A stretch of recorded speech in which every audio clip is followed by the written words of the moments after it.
आपने कभी सोचा है हमारा देश हर दिन करोड़ों अरबों रुपए का लेन देन कैसे संभालता है। कोई घर खरीद रहा है, कोई बीमा करवा रहा है, कोई म्यूचुअल फंड में पैसे लगा रहा है, लेकिन इन पैसों की दुनिया को संभालने वाला पूरा सिस्टम है जिसे हम कहते हैं इंडियन फाइनेंशियल सिस्टम। अब ये सिस्टम कोई रॉकेट साइंस नहीं है, बस 4 मजबूत खंभों पर टिका हुआ है और आज हम बिल्कुल आसान तरीके से समझेंगे इंडियन फाइनेंशियल सिस्टम होता क्या है। इंडियन फाइनेंशियल सिस्टम के 2 बड़े हिस्से हैं। जैसे आपके पास 2 तरह के दोस्त होते हैं, एक जो सही रूल्स फॉलो करता है और एक जो जुगाड़ से काम करता है, वैसे ही फाइनेंशियल सिस्टम की 2 तरह का होता है। फॉर्मल फाइनेंशियल सिस्टम सरकार द्वारा कंट्रोल किया जाता है, नियम कानून से चलता है। इनफॉर्मल फाइनेंशियल सिस्टम जुगाड़ पर चलता है, जहाँ कोई नियम कानून नहीं होते, बिना रूल्स बिना लाइसेंस, बस भरोसे पे चलता है। फॉर्मल फाइनेंशियल सिस्टम 4 हिस्सों में बटा है: regulators, financial institution, financial instrument, financial services. अब हम जानेंगे रेगुलेटर्स क्या होता है। रेगुलेटर्स यानी सिस्टम का मालिक। ये वो संस्थाएं हैं जो पूरी फाइनेंशियल सिस्टम की निगरानी करते हैं। जैसे स्कूल में प्रिंसिपल होता है, क्रिकेट में एम्पायर। इसके एग्जाम्पल्स होते हैं आरबीआई, जो कि बैंकों का बाप होता है, पूरा बैंकिंग सिस्टम रेगुलेट करता है। सेबी शेयर मार्केट संभालता है। आईआरडीआई इंश्योरेंस कंपनीज को रेगुलेट करता है और पीएफआरडीए पेंशन सिस्टम्स को संभालता है।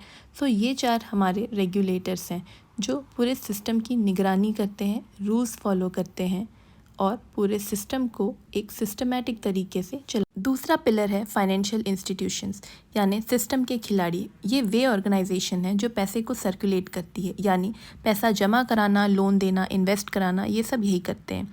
इसके एग्जांपल्स हैं पब्लिक सेक्टर बैंक यानी SBI, PNB, private sector banks यानी एचडीएफसी, आईसीआईसीआई, फॉरेन बैंक जैसे कि HSBC, city bank, regional rural bank जैसे कि गांव के जो छोटे शहरों के बैंक होते हैं।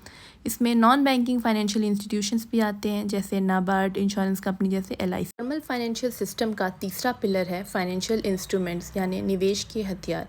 अब अगर पैसा इन्वेस्ट करना है तो आपको कुछ टूल्स चाहिए, जैसे खाना पकाने के लिए बर्तन चाहिए, वैसे ही यहाँ इन्वेस्टमेंट के लिए इंस्ट्रूमेंट्स होते हैं।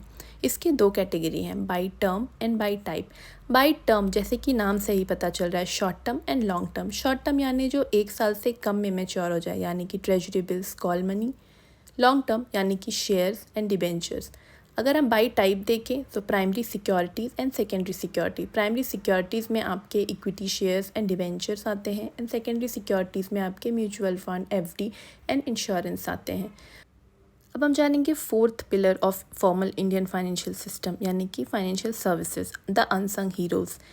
ये वो सर्विसेज हैं जो पीछे रहकर सिस्टम को स्मूथ चलाते हैं। जैसे किसी स्कूल को चलाने के लिए प्यून, ऑफिस स्टाफ, अकाउंटेंट सबका हाथ होता है, वैसे ही ये अनसंग हीरोज़ हैं जो कि पूरा सिस्टम चलाते हैं। इसके एग्जांपल्स हैं डिपॉजिटरीज जैसे कि एनएसडीएल, सीडीएसएस जो शेयर को डिजिटल लॉकर में रखते हैं। क्रेडिट रेटिंग एजेंसी जो कंपनीज़ की फाइनेंशियल रिपोर्ट कार्ड बनाती हैं। और भी एग्जांपल्स हैं इसके, जैसे कि merchant banking, factoring, leasing, underwriting, portfolio management. So ये था एक पूरा ओवरव्यू हमारे इंडियन फाइनेंशियल सिस्टम के बारे में। सिस्टम कैसे चलता है, उसके क्या क्या पिलर्स होते हैं। आई होप आपको वीडियो पसंद आया हो। सो अगर आपको वीडियो पसंद आया हो so please subscribe to my channel, like this video, share this video and subscribe and hit the bell icon. Thank you. And अगर आपको कोई कंस्ट्रक्टिव फीडबैक देना हो तो प्लीज़ कमेंट सेक्शन में वो फीडबैक आप मेंशन कर सकते हैं। Thank you for watching my video. Bye, see you in my next video.